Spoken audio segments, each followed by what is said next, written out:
Sejumlah air dengan kapasitas yang besar pada pembangkit listrik termal umumnya diambil dari air laut. Agar air laut tersebut masuk dalam standar baku yang dibutuhkan pada pembangkitan, maka perlu dirubah dahulu menjadi air tawar.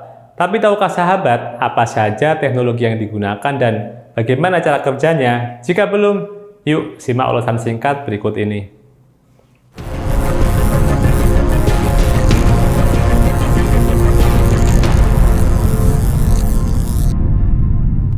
Selamat datang di Rahman.net, dengan saya Alif yang seperti biasa akan mengulas tentang dunia kelistrikan dan energi. Tentunya buat kalian yang tertarik dan ingin update tentang ilmu kelistrikan dan teknologinya. So, kalau kalian ada yang baru nemuin channel ini, tidak perlu ragu, silahkan subscribe dan aktifkan tombol notifikasinya agar tidak ketinggalan update terbaru. Dan pada video kali ini, saya akan mengulas tentang desalination plant. Dalam proses produksi energinya, pembangkit listrik termal seperti PLTU memerlukan sejumlah air dengan kapasitas yang besar untuk dirubah menjadi uap kering atau superheat. Akan tetapi, air yang masuk pada sistem pembangkitan memerlukan persyaratan khusus, yaitu bebas dari mineral, yang disebut juga air demin atau makeup water. Air demin ini memiliki standar nilai konduktivitas, TDS, dan pH yang diizinkan. Untuk menghasilkan air bebas mineral, diperlukan sistem pengolahan air yang disebut Water Treatment Plant atau WTP. WTP adalah proses pengolahan air yang dimulai dari pre-treatment, desalination, dan demineralization. Pada umumnya, sejumlah air dengan kapasitas yang besar tersebut diambil dari air laut. Nah, agar air laut tersebut masuk dalam standar baku yang dibutuhkan dalam pembangkitan, maka perlu dirubah dahulu menjadi air tawar atau disebut juga surface water menggunakan media desalination plant. Desalination plant ini berfungsi untuk memproduksi air tawar atau surface water dengan menggunakan air laut sebagai pendingin sekaligus bahan baku melalui proses desalinasi. Jenis-jenis teknologi desalinasi. Pada umumnya, proses desalinasi dilakukan dengan teknologi pemisahan termal dan membran. Proses pemisahan termal yang paling banyak digunakan yaitu menggunakan teknologi multi-stage flush atau MSF dan multi-effect distillation atau MED. Dan proses pemisahan membran yaitu menggunakan teknologi elektrodialisis ED dan reverse osmosis RO. Pemilihan teknologi yang digunakan berdasarkan beberapa faktor seperti kualitas air yang diinginkan, sumber energi yang digunakan untuk memproduksi air, debit air yang digunakan, faktor ekonomi, keandalan, kemudahan operasi, serta pemeliharaannya. Yuk kita mengenal satu persatu teknologi yang digunakan ini.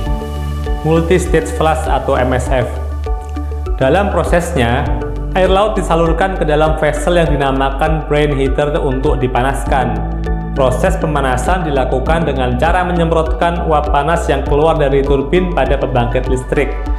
Air laut yang sudah dipanaskan kemudian dialirkan ke vessel yang dinamakan stage. Di tempat ini, tekanan dikondisikan menjadi lebih rendah dari stadium sebelumnya. Perubahan tekanan yang menyebabkan air laut yang masuk menjadi mendidih secara mendadak atau flashing dan menyebabkan terjadinya uap air atau water vapor. Proses ini akan terus berlanjut pada stage berikutnya sampai air menjadi dingin dan tidak menghasilkan uap lagi. Uap air yang dihasilkan dari flashing ini dikondensasi pada tabung yang ada pada tiap stage. Tabung ini juga berfungsi sebagai alat untuk mengalirkan air laut masukan ke dalam brain heater. Pada proses kondensasi ini juga akan menghangatkan air laut masukan, sehingga jumlah energi yang dibutuhkan untuk memanaskan air laut masukan dari brain heater menjadi lebih kecil. Multi-effect distillation atau MED. Pada teknologi desalinasi jenis MED digunakan prinsip evaporasi dan kondensasi. Cara kerja dari teknologi ini adalah dengan cara menyemprotkan atau spray air laut masukan pada permukaan evaporator. Permukaan evaporator ini biasanya berbentuk tabung yang dilapisi film tipis atau thin film untuk mempercepat pendidihan dan penguapan. Membran reverse osmosis atau RO. Membran secara umum didefinisikan sebagai lapisan tipis semi-permeable yang berfungsi sebagai alat pemisah berdasarkan sifat fisiknya. Hasil pemisahan disebut juga concentrate atau bagian yang tidak melewati membran, dan permeate atau bagian dari campuran yang melewati membran. Proses pemisahan disebabkan oleh gaya dorong. Pada membran reverse osmosis, air laut diberikan tekanan agar air tawar yang terkandung di dalam air laut keluar menembus dinding pemisah atau membran. Bagian inti dari instalasi RO adalah RO modul yang berbentuk suatu bejana tekanan silindris yang berisi serat fiber yang bagian dalamnya berlubang. Air umpan masuk ke dalam lubang halus serat fiber karena ditekan air tawar akan menembus keluar dari dinding fiber menjadi produk air tawar, sedangkan sisanya keluar melalui throttle valve. Oke, mungkin ini dapat saya share ke sahabat sekalian. Jika ada pertanyaan ataupun koreksi, silahkan tinggalkan pesan pada kolom komentar. Terima kasih sudah menonton, sampai bertemu di artikel berikutnya.